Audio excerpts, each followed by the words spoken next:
우리가 계속 사도행전을 나누고 있습니다. 지난주에는 베드로가 가지고 있었던 편견에 대해서 말씀을 나누었어요. 다시 정리를 해보면 가이사랴의 고넬료라는 백부장은 이방인이었지만 경건한 사람이고 온 지방과 더불어 하나님을 경외하고 백성을 많이 구제하던 사람이었어요. 그러던 어느 날 환상 중에 하나님이 보내신 천사를 만납니다. 천사가 말씀하죠. 내 기도와 구제가 기억되었으니 사람을 보내어 요빠에 있는 베드로를 청하라 말씀합니다. 고넬료는 이 말씀에 순종하여 사람을 보내서 베드로를 초청을 하죠. 이튿날 이들이 베드로에게 가까이 갔을 때 베드로도 또 한 가지 환상을 봅니다. 그게 뭐였어요? 하늘이 열리며 큰 보자기 같은 그릇이 내려오는데 그 안에 여러 짐승들, 특별히 부정한 짐승들이 가득해 있었습니다. 그런데 소리가 들립니다. 이것을 잡아 먹으라는 거예요. 이것을 잡아 먹으라. 그러니까 베드로가 놀라서 나는 속되고 깨끗하지 아니한 것을 먹지 않습니다 이야기합니다. 그러나 뭐라고 또 소리가 들려요? 하나님이 깨끗하게 하신 것을 내가 속되다 하지 말라. 이렇게 3번 반복이 되고 이제 그릇이 하늘로 올라갑니다. 베드로는 의아했어요. 이 환상이 무엇인가? 왜 하나님이 나에게 이런 환상을 보여주셨는가? 그때 누가 도착했어요? 고넬료가 보낸 이방인들이 도착을 하죠. 그리고 성령께서 베드로에게 말씀하십니다. 함께 가라 말씀하셨어요. 그래서 베드로가 이방인이나 이들을 집안으로 들이고 함께 유숙을 했다 이야기를 했습니다. 여러분, 이 의미가 뭐예요? 왜 하나님이 베드로에게 환상을 보여주셨고 이 이방인들을 만나게 하셨습니까? 베드로가 가지고 있었던 이 율법적인 의식, 그죠? 이방인들을 거리를 두고 함께하지 않는 이 편견을 깨트리기 위함이에요. 여러분, 복음에는 편견이 있습니까? 없습니까? 없어요. 모두가 예수 그리스도를 믿어 하나님의 자녀가 됩니다. 하나님께서 이것을 깨트리사 이제 열방을 향해서 복음이 전파되는 이 시작을 알게 하신 거예요. 그래서 사람들을 보내어 이방인들인 이 사람들이 베드로를 만나게 하신 거예요. 오늘 말씀도 이 주제를 계속해서 가지고 이야기를 합니다. 이제 베드로가 고넬료가 보낸 이방인들과 함께 이제 고넬료의 집으로 나아가는 거예요. 우리가 본문을 보면서 말씀을 나누면 좋겠는데요. 24절부터 26절까지 우리 3절 같이 한번 읽어보겠습니다. 시작. 이튿날 들어가니 고넬료가 그의 친척과 가까운 친구를 모아 기다리더니 마침 베드로가 들어올 때에 고넬료가 맞아 발 앞에 엎드려 절하니 베드로가 일으켜 이르되 일어서라 나도 사람이라 하고. 자, 여러분 잘 보세요. 이제 고넬료가 베드로에게 사람을 보내서 초청을 했어요. 이제 베드로가 이제 고넬료의 집에 갑니다. 24절을 다시 보면 이튿날 이제 가이사랴에 들어가니 고넬료가 그의 친척과 가까운 친구들을 모아 기다렸다 말합니다. 그러니까 베드로를 기다리는데 어떻게 기다린 거예요? 그의 친척과 가까운 친구들을 모아서 기다렸대요. 그러니까 많은 사람들을 불러서 베드로가 오기를 기다렸다는 거예요. 여러분, 왜 고넬료가 이렇게 했을까요? 왜 사람들을 모아서 기다렸을까요? 기대가 되기 때문이죠. 그죠? 여러분들 맛있는 음식 먹으면 가족들과 함께 먹고 싶은 생각이 드시죠. 그죠? 네, 맛있으니까. 그죠? 고넬료도 그런 거예요. 하나님께서 베드로를 초청하게 하셨으니 어때요? 사모하는 마음이 있잖아요. 어떤 은혜를 주실까 기대가 되잖아요. 그러니까 혼자만 그것을 가지고 있는 것이 아니라 주변 사람들까지, 가까운 지인들까지 함께 모아서 기다리고 있었다는 거예요. 그렇게 보면 고넬료의 마음이 어떠했는지 잘 이해가 되시죠? 잘 나타나 있는 부분이에요. 자, 25절을 보면 그때 이제 베드로가 들어올 때 고넬료가 이제 인사를 해요. 맞아서 기다리는데 뭐 어떻게 이제 맞이합니까? 발 앞에 엎드려 절을 했대요. 그러니까 베드로가 들어오니까 크게 그냥 엎드리면서 어서 오세요 이렇게 어서 오십시오 베드로 이렇게 인사를 한 거예요. 그 다음 절 보면 베드로가 당황한 것 같아요. 일어서라 나도 사람이라 이렇게 얘기를 합니다. 그러니까 나도 사람인데 뭐 이렇게 극진하게 맞이하냐 뭐 이런 말이겠죠. 근데 사실 고넬료가 베드로에게 절까지 한 것은 베드로라는 사람을 뭐 높였다기보다는 이 고넬료가 하나님 앞에서 지극히 겸손한 것이라 볼 수 있어요. 다 하나님의 뜻대로 베드로가 오잖아요. 그죠? 그러니까 이 하나님의 뜻 가운데 겸손하게 하나님이 보낸 베드로니까 극진히 맞이했다 이렇게 볼 수가 있죠. 자, 이어지는 말씀을 보면 우리 27절, 28절, 29절 읽어보겠습니다. 시작. 더불어 말하며 들어가 여러 사람이 모인 것을 보고 이르되 유대인으로서 이방인과 교제하며 가까이 하는 것이 위법인 줄은 너희도 알거니와 하나님께서 내게 지시하사 아무도 속되다 하거나 깨끗하지 않다 하지 말라 하시고로 부름을 사양하지 아니하고 왔노라 묻노니 무슨 일로 나를 불렀느냐. 아멘. 자, 베드로가 이제 고넬료의 집에 갔는데 사람이 많은 거예요. 그래서 이야기를 합니다. 28절을 다시 보면 내가 사실은 유대인으로서 원래는 이방인과 교제하지 않는 것, 가까이 하는 것이 위법인데 근데 하나님이 보내셔서 왔다는 거예요. 내가 환상을 보고 이러한 일이 있어서 내가 원래는 위법이지만 이렇게 왔다는 거예요. 여러분, 여기서 위법이라는 것은 원어로 보면 아데미토스라는 이 헬라어인데 사실은 관습, 어떤 규범을 말합니다. 그러니까 뭐 법적으로 죄다 이런 말이보다는 유대인들이 가지고 있었던 이 의식적으로 보면 이방인과 상종하지 않는 것이 이들의 이런 관습이라는 거예요. 하나의 뭐 금기사항 정도로 볼 수 있는데 그럼에도 하나님이 보내셨으니까 왔다는 거예요. 고넬료가 초청해서 온 거잖아요. 그죠? 자, 그래서 베드로가 묻습니다. 왜 나를 불렀느냐? 왜 나를 불렀느냐? 이렇게 얘기를 합니다. 그러자 이제 고넬료가 자기에게 있었던 일을 이야기하는 거예요. 30절부터 보면 고넬료가 이야기합니다. 내가 나흘 전에 이맘때 기도를 하러 가는데 갑자기 한 사람이 빛난 옷을 입고 내 앞에 서서 이야기합니다. 31절 보면 하나님이 내 기도를 들으시고 구제를 기억하셨으니 베드로라 하는 시몬을 청하여라. 그가 이 무두장이 시몬의 집에 있으니 청하라는 거예요. 33절 보면 내가 당신에게 이렇게 사람을 보내서 오셨으니 뭐래요? 잘하였습니다. 잘 오셨어요. 그리고 이제 중요한 얘기를 합니다. 고넬료가 베드로에게 무엇을 얘기합니까? 우리는 주께서 당신에게 명하신 모든 것을 듣고자 하여 다 하나님 앞에 있나이다 말씀합니다. 그러니까 고넬료가요 베드로를 초청했잖아요. 하나님의 뜻대로. 그리고 지금 무엇을 구하는 거예요? 하나님의 말씀을 구하는 거예요. 하나님께서 당신에게 명하신 말씀을 우리에게 알려주세요. 우리가 그것을 듣기를 원합니다. 이야기를 하고 있는 거예요. 고넬료가 어떠한 마음으로 지금 베드로를 청하고 있는지 알 수 있는 거죠. 여러분, 예전에 우리가 마가복음 4장을 나눌 때 씨 뿌리는 비유에 대해서 나눈 적이 있어요. 여러분 기억하십니까? 씨 뿌리는 자의 비유.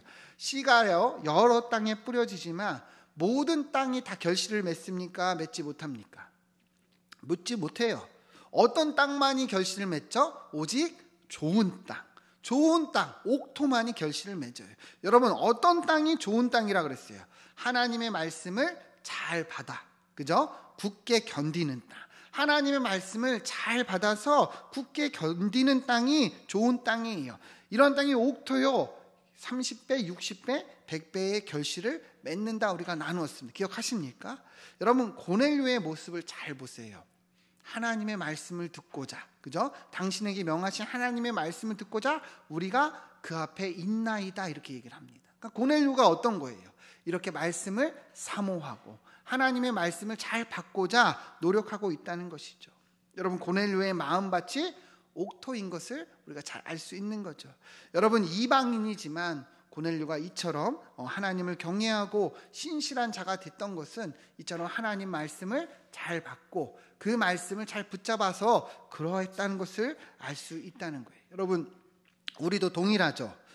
같은 말씀을 듣고 같은 성경을 읽어도 은혜를 받는 사람이 있고 은혜를 받지 못하는 사람이 있어요. 그죠? 지금도 이 자리에 우리가 모여 있지만 정말 어떻게 우리가 말씀을 잘 듣고 어떻게 말씀을 잘 받느냐에 따라서 우리가 받는 은혜가 달라진다는 거예요. 여러분 잘 보세요. 설교 말씀이 저절로 들립니까? 설교 말씀 저절로 들려요? 성경이 저절로 읽혀집니까? 사실 그렇지가 않아요. 잘 듣고자 애를 써야 하고 잘 읽고자 노력해야지 들리는 거예요. 여러분 그렇죠? 우리가 옥토가 되기 위해서 좋은 땅이 되기 위해서는 그래야 된다는 거예요. 말씀을 잘 듣고 잘 받는 것이 이러한 은혜의 시작입니다.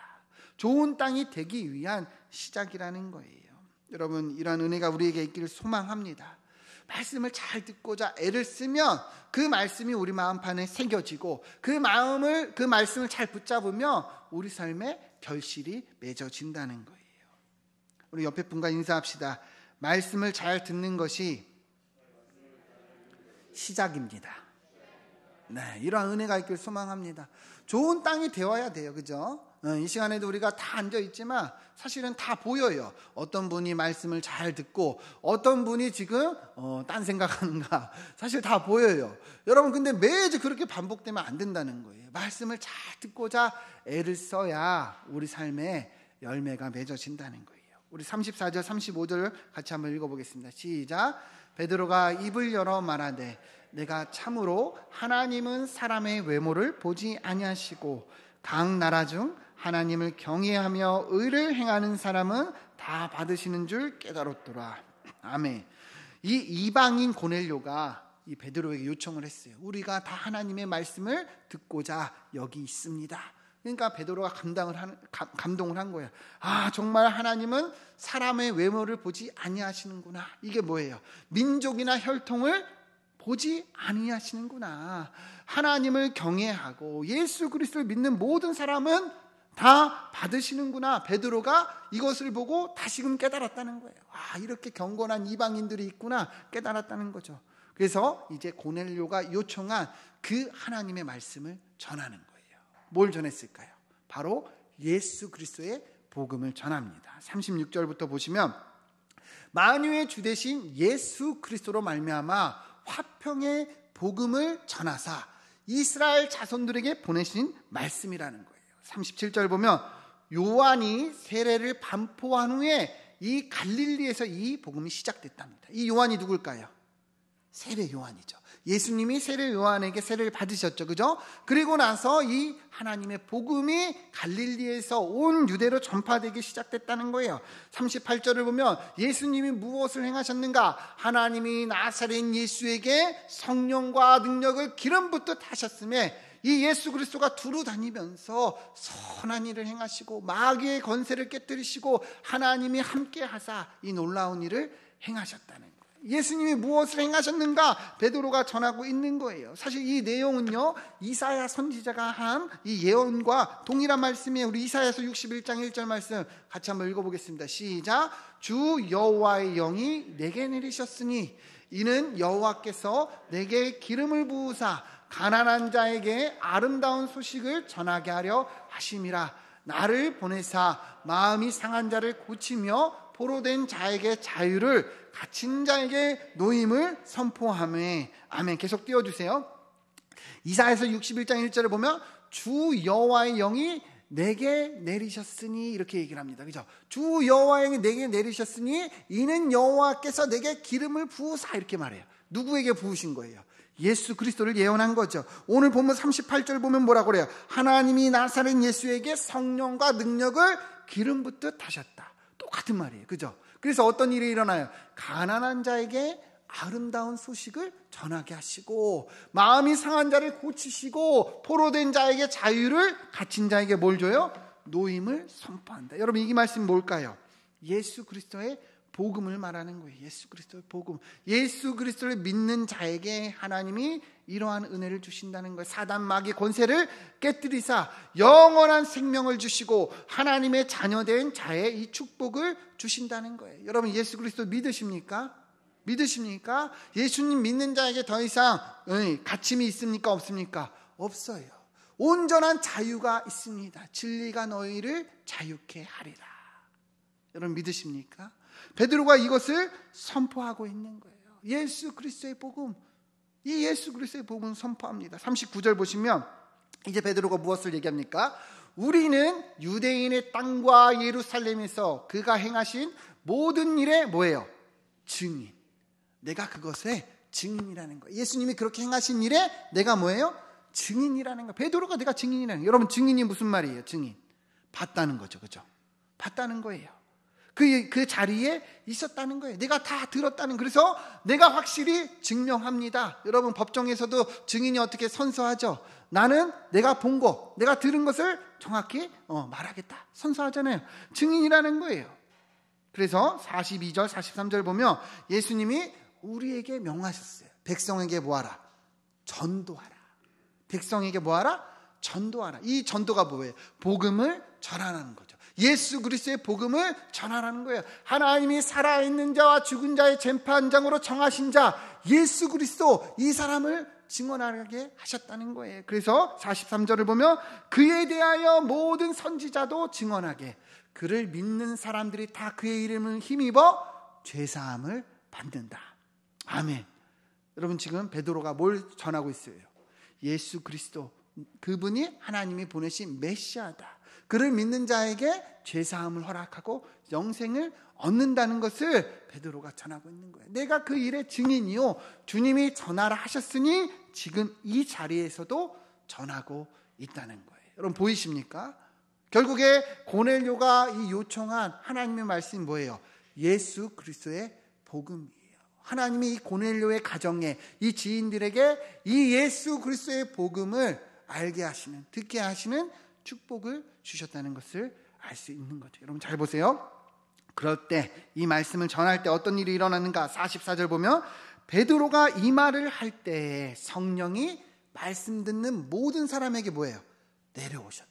이 말씀, 복음이 선포될 때 성령께서 그 말씀을 듣는 각 사람에게 임하셨다는 거예요. 놀라운 일이 일어난 거죠. 그래서 45절 보면 베드로와 함께 온 할례 받은 신자들이 이방인들에게도 성령 부어주심으로 말미암아 뭐 했어요?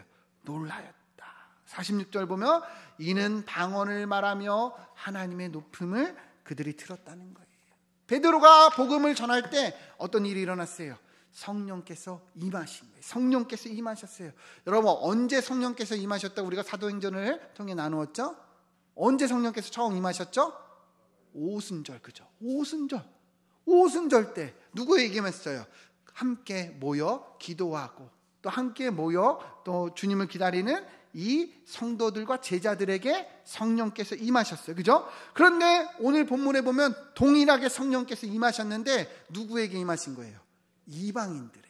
똑같이 방언을 말하는 일이 일어난 거예요. 그러니까 이 유대인 성도들이 놀라는 거예요. 와, 이방인들에게도 성령이 임하시는구나. 우리와 똑같이 성령께서 임하시는구나. 놀라는 거예요. 무슨 말이에요? 이제 이 이방인들도 우리와 똑같은 하나님의 자녀가 되었구나. 예수님을 믿으면 이방인이든 헬라인이든 모두가 다 하나님의 자녀가 되는구나. 보고 경험하고 느꼈다는 거예요. 여러분, 이 고넬료의 집에 일어난 이 사건은요, 교회사적으로 보면 굉장히 중요한 사건이에요. 완전히 전환점이 됩니다. 왜냐하면 이때 이제 초대교회가 공식적으로 이방인을 향한 이 복음을 선포해요. 그래서 선교의 사역을 합니다. 바울과 바나바가 이방인 선교사로 파송을 받은 것이 이 일 때문이에요. 안디옥 교회에서 이 파송이 일어난 게 고넬료의 사건이 이 시작이 되었다는 거예요. 여러분, 우리도 똑같습니다. 우리도 똑같죠. 그죠? 이때 시작된 열방을 향한 복음이 지금 우리에게도 전해져 있는 것이죠. 우리 에베소서 2장 12절 13절 같이 한번 읽어보겠습니다. 시작. 그때 너희는 그리스도 밖에 있었고 이스라엘 나라 밖의 사람이라 약속의 언약들에 대하여는 외인이요 세상에서 소망이 없고 하나님도 없는 자이더니 이제는 전에 멀리 있던 너희가 그리스도 예수 안에서 그리스도의 피로 가까워졌느니라. 아멘. 여러분, 에베소서는 이 바울이 쓴 편지의 서신서예요. 에베소 교회에 있는 성도들에게 썼는데 특별히 에베소 교회 안에 있는 이방인들에게 이야기합니다. 12절 다시 보면 그때 너희는 원래는 어디에 있었어요? 그리스도 밖에 있었고 이스라엘 나라 밖에 있던 사람이라. 그러니까 유대인이 아니요 이방인이라는 거예요. 그래서 아무 소망이 없었는데 13절 보면 그리스도 예수 안에서 그리스도의 피로 뭐예요? 이제 가까워졌다. 하나님의 복음으로, 예수 그리스도의 복음으로 이제 너희가 이방인이나 하나님 자녀가 되었다는 거죠. 그래서 에베소서 2장 19절 말씀 같이 한번 읽어보겠습니다. 시작. 그러므로 이제부터 너희는 외인도 아니요 나그네도 아니요 오직 성도들과 동일한 시민이요 하나님의 권속이라.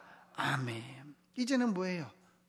너희가 외인이 아니에요. 이방인이 아니에요. 나그네도 아니에요. 우리와 동일한 하나님의 자녀요 하나님의 가족이요 성도라 분명하게 말씀하고 있는 거예요. 왜 바울이 이렇게 고백을 할까요? 이 고넬료의 집에서 일어난 사건으로부터 이 열방을 향해서 선포되는 복음이 다 전해졌기 때문이라는 거예요. 사랑하는 여러분, 오늘 이 말씀이 우리에게도 은혜가 되기를 소망합니다. 우리도 전에는 이방인이었어요. 그죠? 예수님을 모르던 외인이요, 주님과 전혀 상관없는 민족이었습니다. 알지도 못했어요. 그죠? 그런데 우리가 알지 못하는 누군가의 헌신과 누군가의 희생으로 이 땅에 복음이 전해졌고 이 민족에게 예수 그리스도가 전파되었어요. 그래서 우리가 지금 예수님을 믿고 있는 겁니다. 여러분, 왜 우리도 이 복음을 전해야 하는지 느껴지십니까? 왜 선교해야 되는지 여러분 느껴지십니까? 이 복음이 전파되는 것이 하나님의 뜻이요, 또 우리도 그 은혜를 입은 자들이기 때문이라는 거예요. 이방인을 향한 복음이 하나님의 뜻이요, 우리도 그 은혜를 입은 자들이기 때문이에요. 여러분, 서울 저기 양화진에 가면 외국인 선교사들이 이렇게 묻혀있는 묘원이 있어요.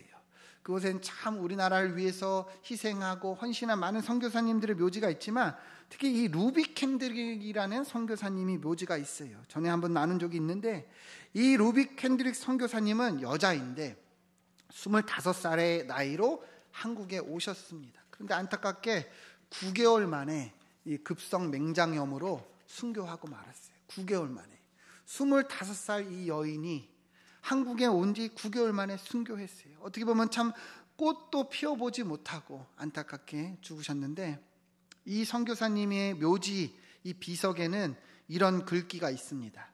만약 나에게 1000번의 삶이 있다면, 1000번의 삶이 있다면 나는 이 모든 삶을 한국에 위해 바치겠다. 한국에게 주겠다. 나에게 1000번의 삶이 있다면 나는 다 그 1000번의 삶을 한국을 위해 바치겠다는 거예요. 여러분, 이 묘지에 있는 이 글귀는 이 루비 캔드릭 선교사님이 자기를 파송했던 이 텍사스에 있는 교회에 쓴 편지예요.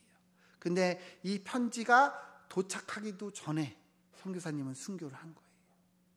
너무 안타깝죠. 저는 말씀을 준비하면서 전부터 알고 있었던 내용이지만 얼마나 또 마음이 뭉클하고 감동이 됐는지 모릅니다.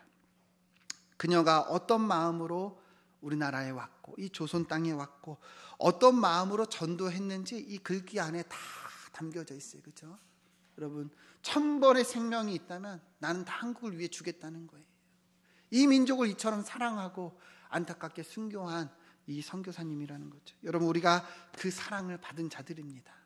믿으십니까? 그 은혜를 입은 거예요. 하나님이 이방인을 위해서 복음을 전파하라 말씀하셨으니 그 뜻을 따라 이 선교사님이 와서 우리에게 그 사랑을 주었다는 거예요. 안타깝게 9개월 만에 순교하셨지만 이 선교사님의 편지를 본 많은 이들이 감동을 받았어요. 그래서 텍사스에서만 20명의 선교사들이 다시 조선 땅에 파송이 됩니다. 놀라운 열매가 또 맺어졌던 거죠. 여러분, 우리가 이 사랑을 받은 자임을 기억하기를 소망합니다. 우리가 이러한 은혜를 입은 자예요. 여러분, 복음이 공짜입니까? 아닙니까? 공짜예요? 아니에요? 공짜일 수도 있죠. 그런데 사실은 공짜가 아니라는 거예요. 우리가 이러한 은혜를 입은 것은 거저가 아니에요. 누군가가 헌신하고 희생하여 목숨을 다하여 이 사랑을 실천했기에 우리가 지금 믿고 있다는 거예요. 여러분, 우리도 열방을 향한 주님의 마음을 알고 전하는 자 되길 소망합니다. 우리가 선교지를 가지 못해도 주변에 있는 사람들에게 이 복음을 전할 수 있습니다. 우리가 선교지를 가지 못해도 선교사님들을 위해 기도할 수도 있고 후원할 수 있어요. 중요한 것은 열방을 향한 마음을 우리가 갖는 거예요. 열방을 향한 마음, 하나님의 마음을 우리가 가지고 있어야 한다는 거예요. 나만 믿고 나만 이 시간에 예배 드린다면 그것이 뭔 의미가 있겠습니까? 하나님은 저 열방을 향해서 바라보고 계시는데 우리가 그 주님의 마음을 알지 못하면 무슨 의미가 있냐는 거예요. 사랑하는 여러분, 이 고넬료에게 임하신 이 성령의 역사하심이 오늘 이 시간에도 우리에게 임하기를 소망합니다. 우리 47절 48절 마지막으로 보면, 이에 베드로가 이르되 이 사람들이 우리와 같이 성령을 받았으니 누가 능히 물로 세례를 베품을 금하려 하고 명하여 예수 그리스도의 이름으로 세례를 베풀라 하니 그들이 베드로에게 며칠 더 머물기를 청하니라. 아멘. 베드로가요 이방인들에게 성령을 받은 것을 보고 말씀합니다. 이제 물로 우리가 세례를 베풀자는 거예요. 세례를 베푸는 걸 누가 금하리요? 말씀하는 거예요. 여러분, 우리가 지난주에도 우리 세례식을 진행했죠. 세례의 의미가 여기에 있습니다. 그죠? 예수님을 믿어 고백하는 것, 하나님의 자녀가 된 것을 선포하는 의식이 바로 세례입니다. 여러분 다 세례 받으셨죠? 이 의미가 뭔지 아시겠죠? 내가 예수 그리스도를 믿어 하나님의 자녀가 된 거예요. 여러분, 이 은혜가 우리에게 임한 것을 다시금 기억하면서 이번 한 주도 이 하나님의 자녀답게, 예수님을 믿는 자녀답게 살기를 축원드립니다. 함께 기도하겠습니다.